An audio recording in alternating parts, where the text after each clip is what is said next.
Oke, ngomongin storytelling, saya akan cerita dulu tentang story saya atau cerita saya pribadi. Ini cerita asli, bukan karangan. Ini cerita asli. Kalian bisa konfirmasi ke teman-teman saya, bisa konfirmasi ke orang-orang yang dekat dengan saya. Saya ini dulu kerja di Indosat sebagai pegawai kontrak sebenarnya. Sampai tahun 2006 dipecat karena saya banyak utang. Boleh tanya teman-teman Indosat saya gitu, kemarin juga kita ketemuan, emang saya dulu bermasalah dengan hutang gitu. Sampai saya pecat di Indosat karena banyak orang nelponin nih, banyak orang nelponin, mereka nggak betah kayaknya atasan-atasan, akhirnya saya di-cut. Oke. Keluar dari Indosat saya bawa utang lebih dari 100 juta rupiah. Oke. Begitu keluar, ijazah saya cuma SMA, usia saya sudah menjelang 30 saat itu. Oke. Terus kemudian begitu keluar dari Indosat, akhirnya karena bapak saya sakit setelah almarhum emak itu nggak ada, setahun kemudian bapak saya sakit stroke, saya ngerawatin bapak saya sampai beliau nggak ada. Gitu. Setelah beliau nggak ada, beberapa bulan kemudian sayanya yang sakit. Saya nggak bisa nengok seperti ini. Ini nggak bisa nengok, saya sampai jalan itu menggunakan spion, kayak bebek benar-benar jalan menggunakan spion begini nih. Dan ini sakit. Nah kalau sekarang kalian masih ngeliat saya sering gedek-gedek, mata saya sering kedut-kedut gitu, itu karena efek dari di sini saraf saya katanya ada yang keganggu gitu, dan ini nggak belum bisa dibenerin sampai saat ini gitu ya. Oke. Saya sakit selama 2 tahun dan itu nggak bisa ngapa-ngapain. Ketika sakit pun saya ditagih hutang dan terpaksa saya ngungsi ke tempat kakak saya di Jagakarsa. Di Jagakarsa akhirnya saya ketemu, diajak ke abang saya untuk berobat, Pak Saroni, akhirnya bisa sembuh lagi seperti ini alhamdulillah. Terus kemudian balik dari Jagakarsa, saya balik ke tempat saya yang di Menteng Atas, tapi di situ banyak yang nagih utang. Akhirnya saya memutuskan untuk keluar dari rumah tersebut dan ke tempat kawan saya yang namanya Opik, Opik Umar. Abangnya almarhum Rahman ini ngebuka warnet. Oke, ngebuka warnet, terus kemudian dia nyari orang untuk jagain warnet. Akhirnya saya menjadi penjaga warnet dan tinggal di warnet. Oke, waktu itu gaji saya ada 150.000 rupiah per minggu. Artinya per bulan itu saya dapat 600.000 rupiah. Cuman karena banyak kebutuhan saya minta digajinya mingguan. Saya digaji 150.000 rupiah per minggu, utang gue jutaan. Ratusan juta, keren kan? Nah, terus kemudian ketika gue jaga warnet ini, gue memperhatikan banyak orang jualan, wih internet marketing apa nih, gini-gini, jualan online itu apa.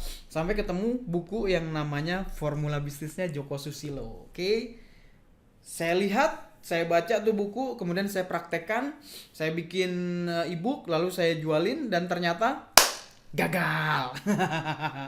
Nggak berhasil, nggak tahu mungkin karena apa gitu, saya nggak berhasil di situ. Terus kemudian saya nggak putus asa, terus kemudian saya main ke forum luar negeri, ketemu yang namanya Digital Point. Forum Digital Point itu forumnya isinya banyak kan orang India, dan di sana mereka ngejual ebook itu harganya antara $5, $3, ada yang $1 gitu ya. Saya tak ketemu sebuah ebook yang harganya $5. PayPal nih, saya bayarnya pakai PayPal, PayPalnya pun PayPal boleh nyikat dari orang.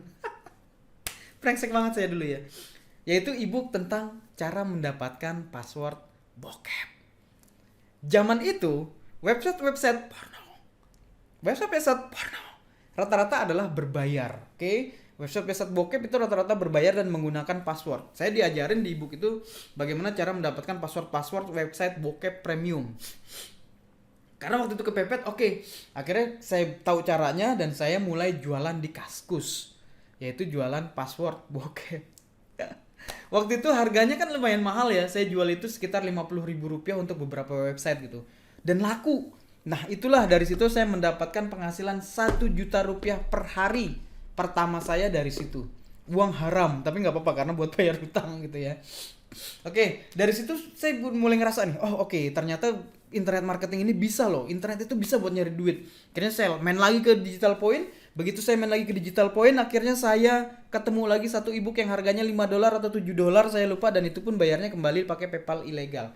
Dia ngajarin tentang cara generate apa namanya kupon AdWords yang $100 waktu itu. Oke, saya akhirnya beli ebook tersebut, terus kemudian saya juga main di forum-forum bajakan gitu ya. Saya ketemu yang namanya Vitavi, Road to Riches.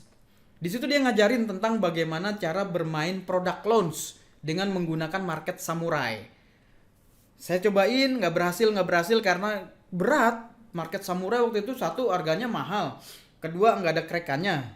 Ketiga itu SEO, capek saya. Saya lupa, saya punya nih di sini ebook untuk cara generate $100 pertama. Akhirnya saya pakailah teknik saya generate kupon, saya ngiklan di AdWords. Oke, saya iklan di AdWords untuk masarin produk-produk high ticket. Punyanya Franker, punyanya McPhilsame waktu itu yang harganya $2,000-an, $1,500 gitu kan. Sekali untung bisa dapat $900, $700 gitu, lumayan. Akhirnya saya pakai dengan menggunakan 7 akun. Jadi AdWords itu ketika mencari misal McPhilsame dulu produknya apa ya?